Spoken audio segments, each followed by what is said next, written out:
Evening, welcome to the channel. Once again, as you can see, we are all back in Brad's garage again.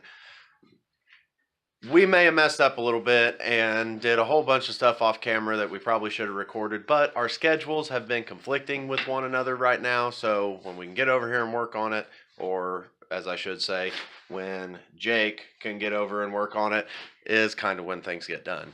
So anyways, we'll just jump right into this video. It'll be a little bit of an update of where we're at right now. Some of the stuff that we've done. No, the stuff that Jake's done and me and Brad have mostly just stood around and watched.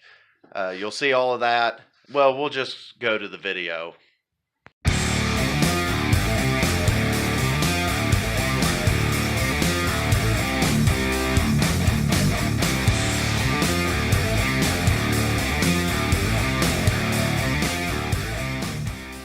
Alright, so here's the last video left off.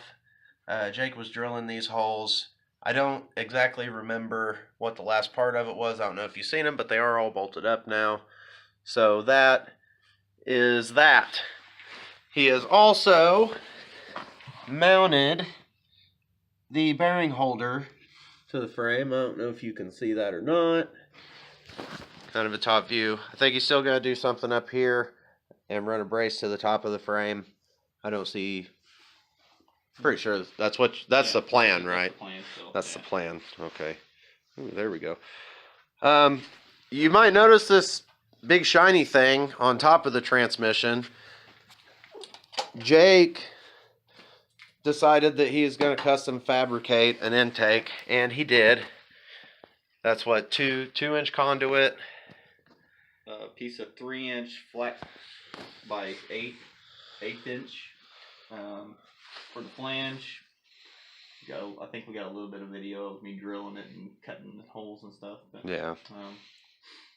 And then what? 3 half-inch sockets. 3 half-inch sockets. And then went to the auto parts store and got a 3-inch by 2.5-inch coupler and welded it in so that the throttle body would bolt onto it or couple onto it.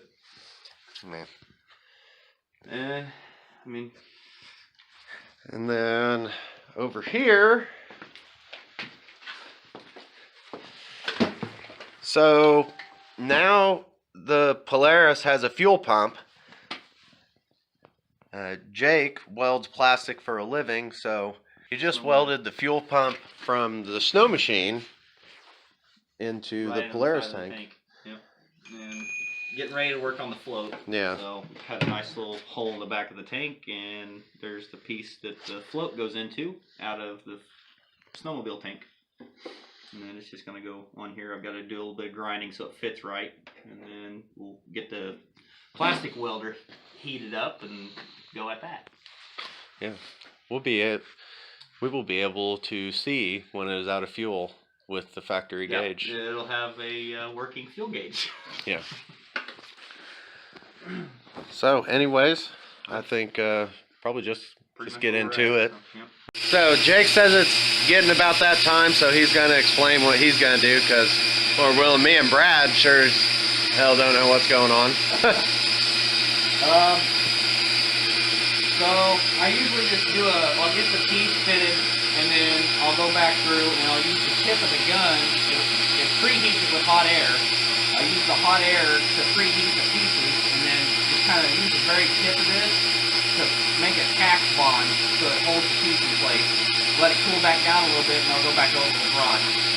It works like more like a TIG gun than a MIG or something like that. You feed the rod into it. Go ahead and tack it in place here. I've got a good spot right here where it's nice and flat. It'll be easy to preheat it and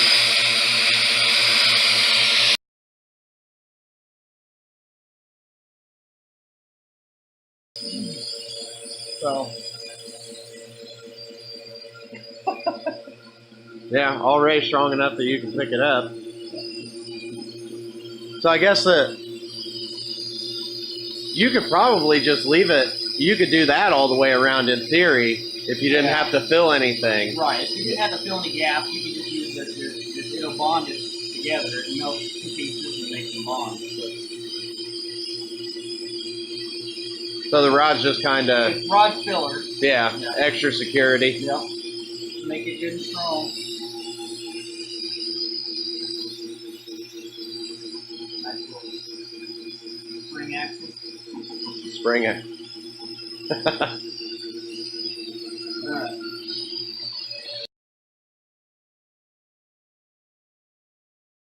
The sides of the tip you can use to cut the rod. So. And this is just hot air. Hot air. Hot air.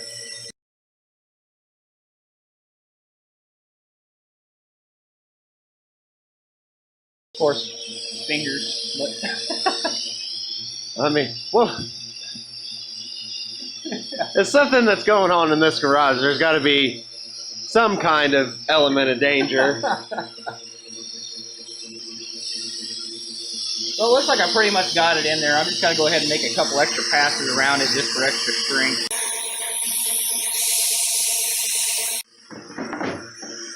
Technical malfunction. Yeah, well, it is plastic. Yeah. I mean, you've got, this is definitely a professional work surface, for sure. Oh, absolutely.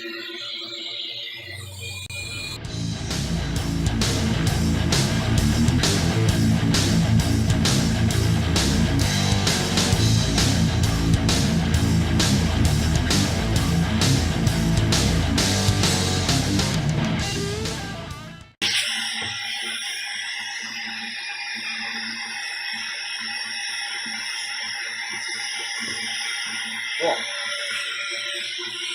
Feel pretty good about it? Oh, yeah. Too solid. Bonded. Bonded. Yep. So there's a little spot right here. Here's the grinder I'm going to touch up right here.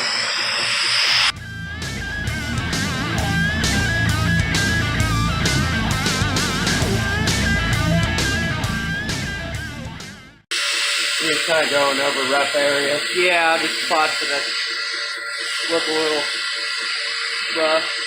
Try and smooth them out.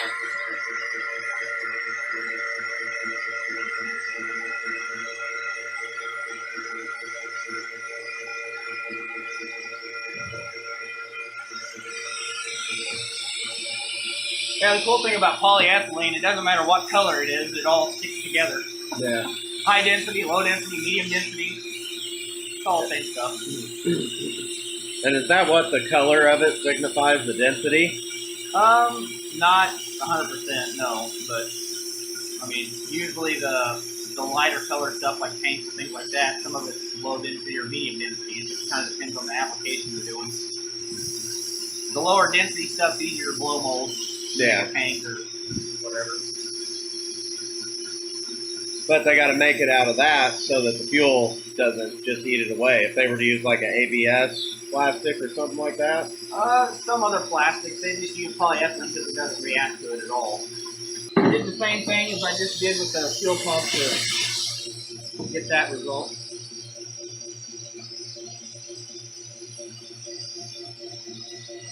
Same sort of deal.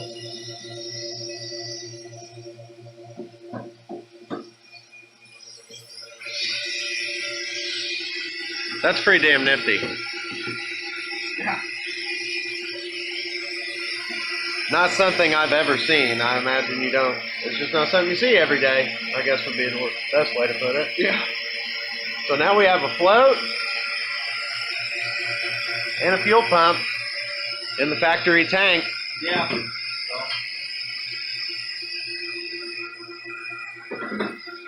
If you follow our Instagram or our Facebook, you may or may not have already seen a picture of the tank sitting on there the way it is now. Yeah. And the intake whenever we got in there. Yeah, you probably did see the Post a couple pictures of the intake as well. Yeah, Brad is the Facebook and Instagram guy. So if there's stuff that you want to see, leave a comment down below. Let us know. Let Brad know. And I'm sure he has no problem snapping pictures or whatever. This is at his house, so it's super convenient for him to walk out in the garage and take a picture or something like that. And I'm assuming you leave the compressor on after the torch to cool it off. Right. Cool it off too fast if somebody happens to use, like if Harbor Freight actually sells a hot air welder. It's a little electric plug-in one that's hot air. You've got all kinds of sorts of tips and stuff. It's just a lot less industrial than this one. But same result. Yeah. If you get one of those, also turn the temperature down, let it cool down before you shut it off, because it'll bust the heating element because it's ceramic. So it's like a kiln. Yeah. You want to let it, the air gradually cool it back down to ambient temperature before you shut the air off. Yeah, guys. So there's the tank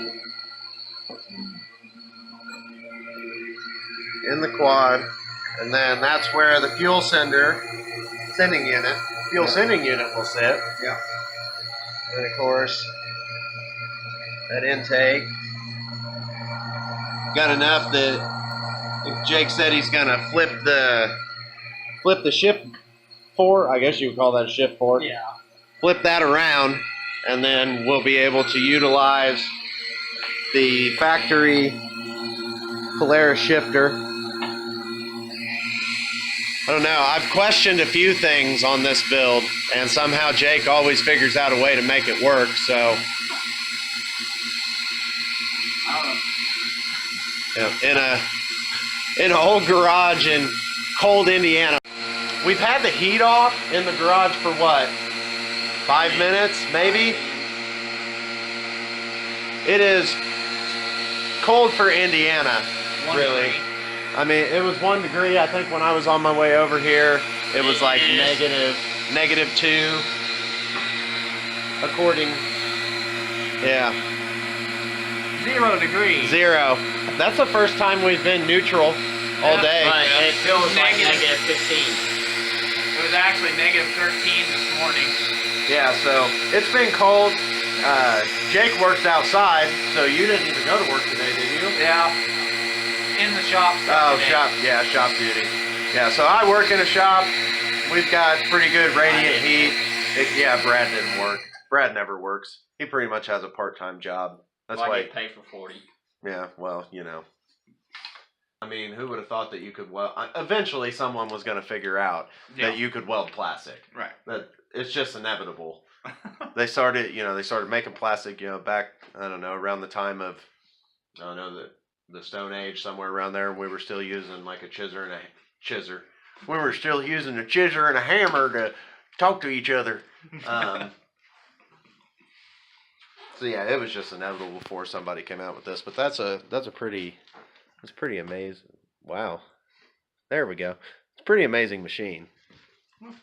And considering what that's going to do, sealing up a hole in a fuel tank, which all rightfully you created, so it was really just Jake mending his own destruction. Yeah. You know, have a nice little look over there at the factory fuel tank with the giant gaping holes in it. Yeah, totally forgot. So yeah, that's kind of where Jake hacked the fuel. No, that was the fuel sender. Yep. And then this one up here, that was the fuel pump. Yep. Which Jigsaw solved that problem. Tell your boyfriend. Tell him. I want to play a game. That'd probably account for demonetization. I quoted a movie. Uh-oh. Yeah, well, try to keep the cursing to a minimum. We all cuss like sailors. Brad's the worst. He cusses in front of small children. I've been watching it. But yeah, we try to keep the cursing to a minimum. Snitching on me to Tanya and stuff. We got a pretty rockin' stereo in this garage. I mean, it's pretty the business for a bunch of. It was all free, wasn't it? Yeah. You didn't pay for anything. No. What did you pay for in this garage? The toolbox, the tools in it, the lights.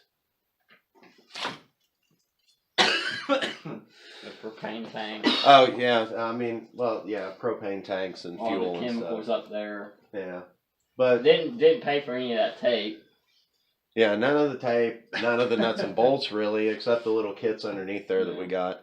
But yeah, Brad's got his garage set up to work on anything from like 1990 down, mostly. 95 and down. Yeah. If it's got a carburetor or throttle body injection on it, Brad has a tool to fix it or work on it. I don't know if we actually fix anything around here or not. We kind of just destroy stuff and Cobble. yeah, cobble. Yeah, Cobble. Yeah, we cobble. Yeah. But anyways, guys, I think that's where we're going to end tonight's video. I don't know if we're going to do anything else or not, but one thing I do know is it's cold in this garage, and you can't hear any audio when we have the salamander running. So, like I said, I think tonight we're going to go ahead and call it a night. If you haven't already, subscribe to the page, like the videos, leave us comments, let us know how we're doing, stuff you want to see, stuff you don't want to see. Tell us if you don't even want to see us on YouTube anymore, whatever. Just leave it down in the comments and let us know. Thanks for watching. Have a nice night. Oh, we thought we were done, and then Jake started doing this. What are you doing, Jake? I cut a socket in half. I'm making a holder for the manifold pressure sensor, which also is the intake air temperature sensor for this thing. Yeah. Found out that this, we ran the part number. Let's see, let's get this. It is a Bosch 816, I think is what we Google searched to find it. But it has a 3-bar map sensor on it. So We can boost it. it can be boosted. What do you think, Brad? That's the reaction I expected. So anyways, in true fashion, Jake used an angle grinder, hi Izzy, and held the socket with vice grips. I don't advise doing that. Have proper tools. And now he's over there grinding the socket down, and I believe it's going to end up going right in the top of here, and we'll just seal it up, and hopefully that'll be the end of it. Jake has finished grinding down a socket that is going to be the bung for the map sensor. Map sensor, bung, and if you look, he even did it so that the spacing is almost exactly where it was factory. We were guessing probably about a 1/4 inch or so, and that's pretty damn close. That's pretty darn close. And it's a nice tight fit. But Yeah. it's literally a socket. Yeah. So we have sockets for the injectors to sit into, and then we're gonna have a socket for the map sensor. And after time, the O-ring will deform to actually fill the little point in the socket. We're gonna do in the meantime, little RTV. I don't even think I'll need it. You don't think? Whenever I left the injectors in there overnight, and I pulled them out, and they had the gaskets or the O-rings had actually formed to the socket. It was the shape of the socket. I was pretty amazed. Yeah. Gotta use what you got, make it work. We got a whole bucket. Yeah. We have a whole bucket of sockets that came with Brad's fancy new to him toolbox, which is much better than trying to work out of that with at least with the amount of tools that were in that box. Granted, now he's got some room to grow. There's a few drawers don't have stuff in them. That brings up another point in itself, toolboxes. Brad's got a toolbox, I've got a toolbox. Jake, I think you just kind of keep your tools in your Jeep, don't you? For the most part, yeah. Yeah, for the most part, he just keeps them in his Jeep. But if you guys ever be interested in seeing toolbox tours, I would be more than happy to go through mine. I'm sure Brad will go through, explain what we have, why we have what we have, and then, you know, maybe get some suggestions on stuff that would make our lives easier. Preferably quiet heat. Quiet heat would make that easier, but propane is more than diesel. Yeah, I didn't even realize we're running diesel in that. We got the door shut, no ventilation. I've never got lightheaded though. Yeah. Remember, third priority, safety. Always. But yeah, anyways, if you'd be interested in seeing toolbox tours, go right on ahead and leave us a comment. Let us know if that's something you'd be interested in. If not, well, may just make them because we want to anyways. We can also go through, talk about vehicles. Whatever content you guys want to see, that's kind of what we want to focus on. Just let us know in the comments, and we'll do our best to accommodate it. As long as it's not going to put us in jail, maybe something we still try. You never know.